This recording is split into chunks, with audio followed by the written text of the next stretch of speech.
안녕하세요. 김쌤의 너무 뻔한 영어입니다. 이번 강의는 24년 3월, 올해 3월에 시행된 모의고사죠. 고등학교 2학년 30번 문제를 제가 설명하려고 합니다. 제 이런 어떤 수능이나 모의고사 지문을 설명할 때 제일 첫 페이지로 사용하는 문단의 구조라는 거. 제 강의에 처음에 매번 있었지만 이 강의를 처음 듣는 분들을 위해서 계속 반복적으로 설명하고 있습니다. 우리가 문장의 오형식, 그래서 문장에도 뭐가 있다고요? 구조가 있듯이 5가지의 패턴으로 나누잖아요, 문장을. 마찬가지로 문단에도 구조가 있다는 것입니다. 그래서 1번서부터 4번까지는 EBS 연계교재에서 제시한 문단의 구조고요. 저는 이 4가지에다가 더 추가해서 이런 종류의 글도 있더라 이렇게 해서 하는데, 이런 판단이 왜 중요하냐면요, 첫 번째 문장을 보통 읽고 이 7가지, 물론 7가지 말고 더 세분화해서 나눌 수 있고, 또 이런 문단은 주제문일 수도 있고 기존의 통념일 수도 있고 이렇게 좀 애매한 글도 있어요. 마치 문장이 이거 오형식으로 할까 뭘로 할까 뭐 이렇게 애매하듯이. 그래서 하지만 일단은 첫 문장을 잘 보고 이런 어떤 문단의 구조에서 어떤 것이라고 판단하고 그에 따른 예측하면서 읽어 내려가야지 문장에서 뭡니까? 중요한 부분을 고를 수 있다는 얘기입니다. 자, 보면요. 24년 3월 고2 모의고사 30번입니다. 다음 중 문맥상 단어의 쓰임이 올바르지 않은 것은, 이런 문제인데요. 30번이죠. 이런 유형은. 자, 첫 번째 문장 잘 읽자 그랬습니다. Emotion socialization 그랬습니다. 감정적인 사회화. 감정 사회화라고 이렇게 하는데, 사실 이런 말은 있을 수가 좀 우리말에는 없을 것 같아요. 제가 전문적인 용어 같아서 찾아보진 않았지만 감정 사회화라 그러면 알 사람이 별로 없을 거예요. 그래서 이렇게 대쉬로 설명을 해놨죠. 그래서 이게 무엇이냐? 그러니까 이 emotion socialization이 이 글의 뭡니까? 소재라는 건 알 수 있겠죠. 그죠? 글감입니다. 그래 놓고 learning, 배우는 거예요. from, 누구로부터? other people인데 뭐에 대해서? 감정에 대해서 배우고, 그리고 how to deal with, 어떻게 처리할지, 어떻게 다룰지, 감정에 대해서. 이런 게 바로 뭡니까? emotion socialization이에요. 이런 것들은 early in life, 인생에서 초기에 시작되고, 그리고 감정사회화는 아주 foundational role를 한대요. 굉장히 기초적인 역할을 한답니다. 뭐예요? emotion regulation development. 감정 조절입니다. 발달에. 그러니까 우리가 감정을 어렸을 때 그냥 막 자기 기분 내키는 대로, 화 나는 대로 막 표출하면 안 되잖아요. 아기 때는 그럴 수 있죠. 그러면서 자라가면서 우리가 사회화가 되는 겁니다. 사회의 한 이론이 되면서 감정을 이렇게 내가 화가 난다고 또는 슬프다고 막 그대로 표출하면 안 되지. 이런 거를 뭐 하는 거예요? learning 하게 되는 겁니다. 이런 것을 뭐라고요? 감정의 사회화다. 이렇게 얘기를 했죠. 그러면 이 글은 우리 다시 돌아가면 뭘까요? 주제문에 들어갈 확률이 많겠죠? 물론 통념은 전혀 아닙니다.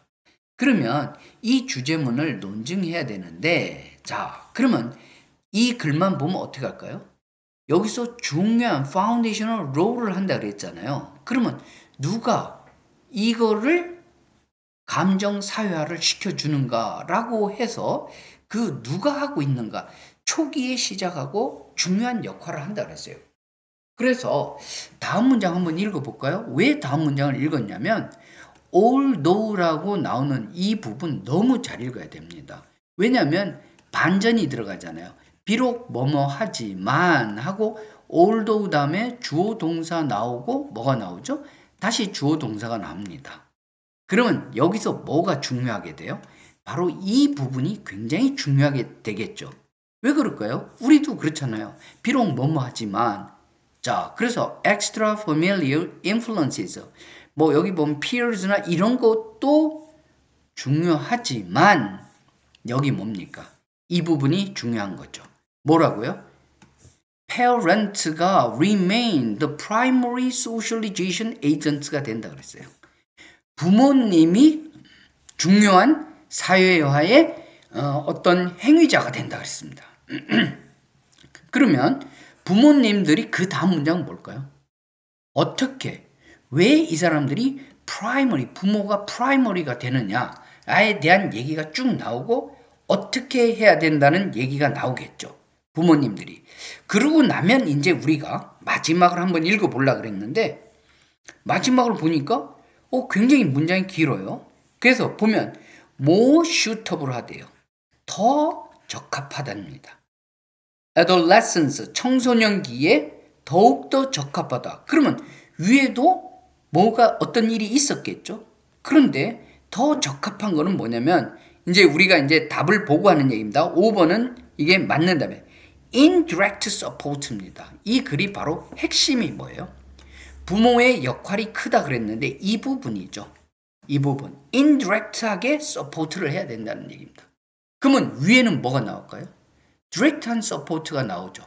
direct한 support도 좋지만 더 suitable한 건 뭡니까? indirect, 간접적으로 support를 해줘야 된다는 겁니다. 뭐죠? autonomous, 자율적인 감정 regulation. 그러면 이 어딘가는 뭐가 나온다는 얘기예요? 자율적인 autonomy가 나오겠죠. 여기 나오잖아요. 그죠? 그래서 이 부분을 읽어보는 겁니다. 자, 보세요. 그런 다음에 whereas 같은 단어, 이것도 굉장히 좋은 단어예요. 왜 좋죠? whereas는 아까 although와 마찬가지로 중요하지 않은 부분이 나오고 뒷부분 주절에서 뭐가 나오는 거예요? 핵심적인 내용이 나옵니다. 자, 보세요. whereas direct라고 그랬어요. direct. 직접적인 soothing, 달래주고 또 직접적인 guidance도 beneficiary 되지만 그럼 뭡니까? 뒤에. 그것은 도움이 될 수도 있지만 어떻다는 거예요? 도움이 안 된다 그랬습니다. 그래서 답이 cultivate, 배양하다가 아니라 intrude on, 간섭하다. 그죠? 그래서 간섭을 하게 된다. 별로 방해한다는 얘기죠. 뭐를요? adolescent의 autonomy thriving, 자율적으로 애쓰는 겁니다. 애가 감정을 조절해야겠다. 부모가 달래주고 지시하기보다는 아이가, 청소년들이 자발적으로 자기가 striving, 애쓰는 거예요. 고군분투하면서 내가 고쳐야지 이런 식으로. 그래서 여기 보면 direct라는 말과 정반대 indirect support가 중요하다 이랬습니다. 그래서 사실 이 부분은 안 읽어도 되지만 얘가 나오겠죠. 어떤 식으로 indirect가 중요하다. 이런 식으로 하면 되는 겁니다. 그러니까 여기서도 보면 중요한 부분만 골라서 읽을 수 있는. 그래서 이 글은 뭡니까? 사회화 과정인데 누가 하다고요? 부모가 중요한 역할을 하다. 근데 부모가 어떻게 해야 된다고요? indirect하게 어떻게 한다고요? 사회화 과정을 서포팅 해야 된다. 이 글이 바로 글의 흐름입니다. 자, 그래서 여기까지 작업은 제가 굳이 좀 정리하자면 속독 속해라고 할까요? 한 문장씩 자세히 해석하지 않고 특히 이 중간 부분은 확 건너뛰었죠. 이런 식으로 빠르게 중요한 부분, 문단의 구조를 파악하고 거기에 합당한 글의 흐름을 예측하면서 읽는 이런 식의 속독하는 방법을 했다면 지금은 뭡니까?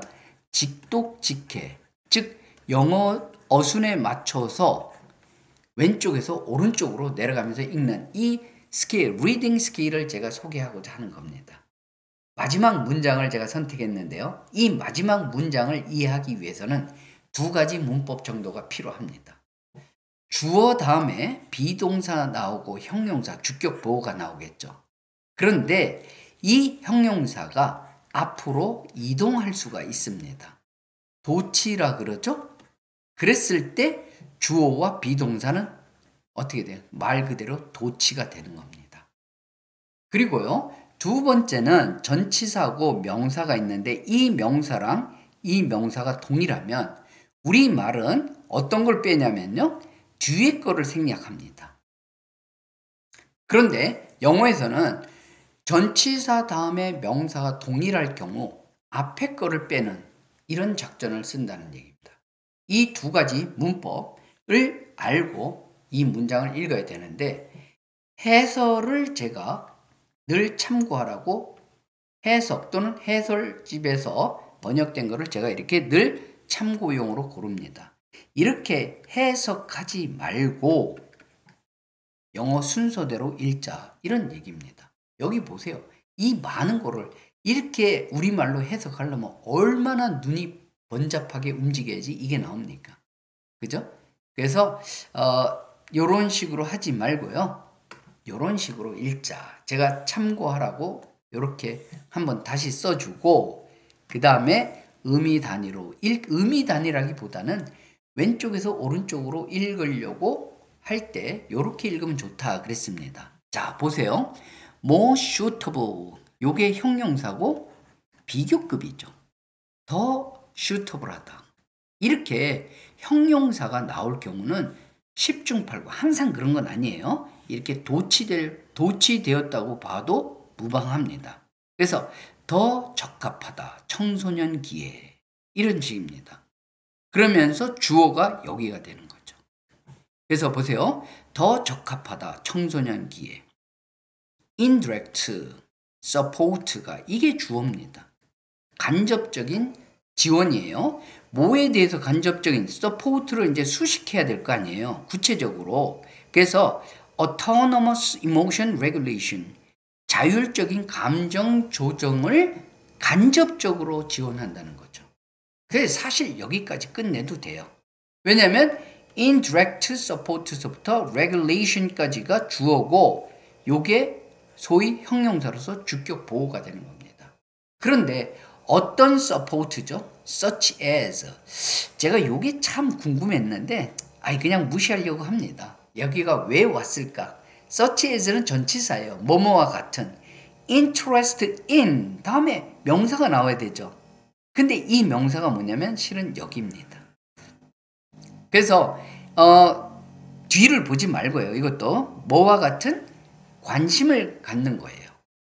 또 뭐뿐만 아니라 awareness, 인식하고 판단을 유보한 수용입니다. 판단하지 않고 받아들이는 거예요. 뭐를요? adolescent의 감정적인 경험을. 그리고 마지막으로 being available, 있어주는 겁니다. 언제요? adolescents가 원할 때, 청소년이 원할 때 뭘 원합니까? 얘기하기를. 그래서 이만큼이 다 뭡니까? 이 서포트 어떻게 서포트 하는가를 부연 설명해줘. 구체적으로 예를 들어서 해준 거기 때문에 첫 번째 예가 뭐예요? 관심을 갖자. 그죠? 또 두 번째는 awareness and non-judgmental acceptance를 하자. 그 다음에 being available, 있어주자. 이 셋 중에서 편한 것만 여러분들이 하나 읽으면 돼요. 그래서 제가 이제 강의를 마치면서 한번 이렇게 직독직해를 이 새로 쓰기가 아니라 진짜 그냥 제가 개인적으로 만약 이런 영상이 아니고 또 혼자 읽는다면 어떻게 읽는지를 보여드리겠습니다. 더 적합하다. 청소년들에게. 그죠? 청소년기에서 간접적인 지원을 자율적인 감정 조절에 뭐와 같은 관심을 갖는 겁니다. 뭐뿐만 아니라 인식하고 판단을 내리지 않고 수용하는 것. 뭐를요? 청소년들의 감정적인 경험에 대해서. 그리고 있어주는 겁니다. 그 청소년이 원할 때 얘기하기를. 이런 식으로요. 그래서 시험에도 나올 수 있을 것 같아요. interested in 다음에 뭐가 빠졌죠? adolescents emotional experiences가 여기서 생략된 겁니다. 마치 이것처럼요. 그러니까 요게 바로 뭐냐면 adolescent 뭐였죠? emotional experience. adolescent emotional experience가 여기도 있고 여기도 뭡니까? 여기 전치사 in이 있었고 여기는 전치사 of가 있었습니다. 그래서 똑같이 공통적으로 전치사 다음에 나온 명사가 여기도 adolescent emotional experience 똑같이 되니까 in 다음에 앞에 있는 요 명사는 제외해서 바로 이렇게 된 거죠.